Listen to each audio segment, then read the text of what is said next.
नमस्कार प्रिय दर्शकों, स्वागत है आपका हमारे YouTube चैनल। तो एक बार यमराज और चित्रगुप्त यमलोक में बैठकर बात कर रहे होते हैं। तभी चित्रगुप्त यमराज से पूछते हैं, हे प्रभु, किस कारण से मनुष्य की अकाल मृत्यु होती है?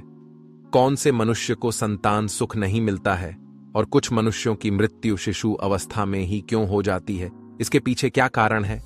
तब यमराज चित्रगुप्त को बताते हैं, हे चित्रगुप्त, तुमने दर्शकों, हम कहानी शुरू करें और आप इस वीडियो में खो जाएं। इससे पहले अगर आप हमारे चैनल पर पहली बार आए हैं तो हमारे YouTube चैनल को सब्सक्राइब करें। प्रिय दर्शकों, अगर आप भी भगवान श्री कृष्ण को सच्चे दिल से मानते हो तो कमेंट में सच्ची श्रद्धा से जय श्री कृष्ण जरूर लिखें। गुप्त, तुमने उचित ही प्रश्न किए हैं। इन सभी प्रश्नों का उत्तर मनुष्य की आदतों में छिपा होता है। मनुष्य जिस प्रकार का आचरण करता है उसे उसी के अनुसार सुख और दुख भोगने पड़ते हैं। मनुष्य की अकाल मृत्यु होने के पीछे भी उसकी आदतें ही कारणीभूत होती है।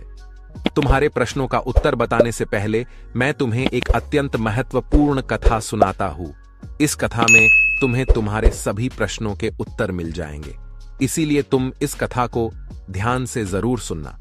तो दोस्तों, यमराज ने चित्रगुप्त को जो कथा सुनाई है, हम वह आप सभी को सुनाने जा रहे हैं। इस कथा में मनुष्य के आचार विचार, अच्छी और बुरी आदतें तथा जन्म मृत्यु के विषय में बहुत ही महत्वपूर्ण ज्ञान दिया गया है। इस ज्ञान को कभी आधा अधूरा नहीं सुनना चाहिए। तो चलिए बिना देरी किए शुरू करते हैं। यमराज कहते हैं, हे चित्रगुप्त, किसी समय की बात है, मध्य देश में एक अत्यंत सुंदर नगरी थी। उस नगरी में एक धनवान सेठ रहा करता था जिसका नाम था आत्माराम। आत्माराम बहुत ही मेहनती था। उसने अपनी मेहनत से सारा धन इकट्ठा किया था। उसका बहुत बड़ा व्यापार था और साथ ही उसके पास बहुत सारा खेत था। पूरे नगर में आत्माराम जितना धनी इंसान कोई नहीं था। सौभाग्य से आत्माराम के 3 पुत्र थे और 2 पुत्रियां थीं। आत्माराम के सभी पुत्र पुत्रियों का विवाह हो चुका था। आत्माराम के 3 बेटे उसी के साथ रहते थे और उसके कामकाज में उसकी सहायता करते थे। आत्माराम का बड़ा बेटा किशन बहुत ही समझदार और बुद्धिमान था। वह अपने पिता के सारे काम संभालता था। छोटा बेटा गणेश भी खेत देखता था और खेत के सारे काम करता था और तीसरा सबसे छोटा बेटा पढ़ाई करता था। आत्माराम के दोनों बेटों का विवाह हो चुका था और कुछ समय बाद पढ़ाई खत्म होने पर उसने उसके छोटे बेटे का भी विवाह करा दिया और उसे भी अपने व्यापार में काम पर लगा दिया। भगवान की कृपा से सब कुछ ठीक चल रहा था। कई वर्ष बीत गए। आत्माराम के बेटों ने उसके व्यापार को और बढ़ा दिया और जब आत्माराम की मृत्यु का समय निकट आया तो उसने संपत्ति का बंटवारा करने का सोचा और अपने तीनों बेटों को बराबर हिस्सा करके उसने अपनी सारी संपत्ति तीनों बेटों के नाम कर दी और बड़ी ही प्रसन्नता से उसने मृत्यु को गले लगा लिया। आत्माराम की मृत्यु के बाद उसके तीनों बेटे अपने अपने हिस्से में मिली संपत्ति को संभालने लगे। ऐसे ही समय बीतता गया। आत्माराम के बेटे अपने अपने घर पर हर साल अपने पिता का श्राद्ध करते थे और नदी में जाकर तर्पण भी करते थे, जिससे आत्माराम की आत्मा को शांति मिले। आत्माराम के बड़े बेटे को 3 अत्यंत सुंदर पुत्र की प्राप्ति हुई। फिर छोटे बेटे को 2 पुत्र और 1 पुत्री हुई, लेकिन सबसे छोटे बेटे को कोई संतान नहीं हुई। बहुत साल बीत गए, लेकिन सबसे छोटे बेटे को कोई संतान नहीं हो रही थी। उसने कई उपाय भी किए, लेकिन उसे कभी संतान सुख नहीं मिला, जिस कारण से वह सदा ही दुखी और निराश रहने लगा। कुछ साल बीतने के बाद आत्माराम के छोटे बेटे की तबीयत अचानक खराब हो गई और वह बीमार रहने लगा। उसने अपनी बीमारी के इलाज में अपने पास की सारी जमा पूंजी खर्च कर दी। वह दूर दूर से वैद्यों को बुलाकर अपना इलाज करवाता था। बीमारी के कारण वह अपने कामकाज पर ध्यान नहीं दे पा रहा था, इसीलिए उसकी परिस्थिति और भी अधिक खराब होने लगी थी।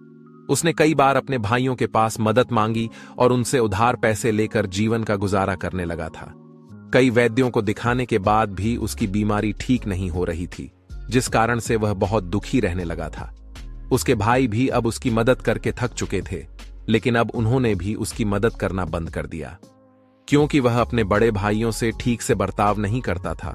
वह अपने भाइयों की उन्नति देखकर जलने लगा था और उनसे द्वेष करने लगा था, जिस कारण से वह और भी अधिक दुखी रहने लगा था।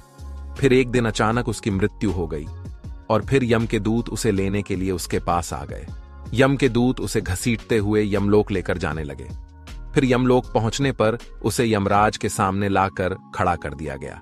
वहां पर जाने के बाद वह छोटा बेटा रोता हुआ यमराज से पूछने लगा, हे यमराज, मैंने ऐसा कौन सा पाप किया है जिससे मुझे ये दिन देखने पड़े? मैं तो कितना अच्छा भला इंसान था, लेकिन किस कारण से मुझे अचानक रोगों ने ग्रसित कर दिया? किस कारण से मेरा सब कुछ नष्ट हो गया? ऐसा मैंने कौन सा पाप किया है? फिर यमराज कहते हैं, अरे मूर्ख, तूने अपने जीवन में बहुत पाप किए हैं। तेरी बुरी आदतों के कारण ही तुझे ये दिन देखने पड़ रहे हैं। तेरी अकाल मृत्यु का कारण भी तू खुद ही है। अब मैं तुम्हें बताता हूं कि तूने शास्त्रों के कौन से नियमों का उल्लंघन किया है जिस कारण से तेरी दुर्दशा हुई है।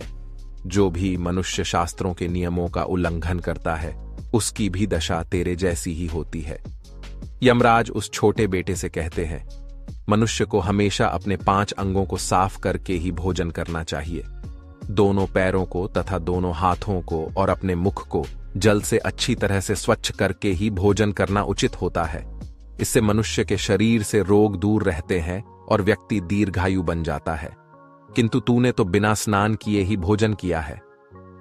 यमराज कहते हैं, भोजन शुरू करने से पूर्व उस भोजन के लिए भगवान को धन्यवाद देना चाहिए और संसार के समस्त प्राणियों को भोजन प्रदान करने की प्रार्थना करनी चाहिए। इस प्रकार से अन्न देवता को प्रणाम करके भोजन करने से मनुष्य को कोई पाप नहीं लगता है। लेकिन तूने ऐसा कोई भी कार्य नहीं किया। तूने कभी ईश्वर का धन्यवाद नहीं किया। तूने कभी प्राणियों को भोजन नहीं दिया, कभी द्वार पर आए भिक्षुक को अन्न नहीं दिया। इसी कारण तेरी यह दुर्गति हुई है।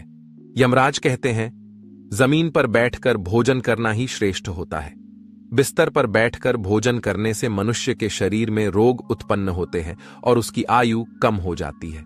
तू बड़े आराम से बिस्तर पर बैठकर भोजन करता था, इसी कारण से तेरे शरीर में रोग निर्माण हुए। शास्त्र कहते हैं कि दहलीज पर बैठकर भी भोजन नहीं करना चाहिए, किंतु तूने इस नियम का भी पालन नहीं किए, जिससे तेरी धन संपत्ति भी नष्ट हो गई। दहलीज पर बैठकर भोजन करने से धन का नाश होता है। यमराज कहते हैं, 3 प्रकार का भोजन मनुष्य को ना ही करना चाहिए। जिस भोजन के ऊपर से कोई पैर रखकर चला गया हो अथवा कोई व्यक्ति भोजन को लां कर गया हो, ऐसे भोजन को कभी खाना नहीं चाहिए। ऐसा भोजन अशुद्ध हो जाता है। ऐसे भोजन को पशुओं को खिला देना चाहिए। दूसरों के द्वारा लांघा गया भोजन खाने से मनुष्य की आयु कम हो जाती है और उसके शरीर में भिन्न भिन्न प्रकार के रोग उत्पन्न होते हैं। यदि भोजन में बाल निकल आता है तो ऐसा भोजन त्याज्य हो जाता है। यदि अन्न में बाल निकलता है तो उसे ईश्वर को कभी प्रसाद के रूप में नहीं चढ़ाना चाहिए और ना ही स्वयं खाना चाहिए। ऐसा भोजन प्रेतों को प्राप्त हो जाता है।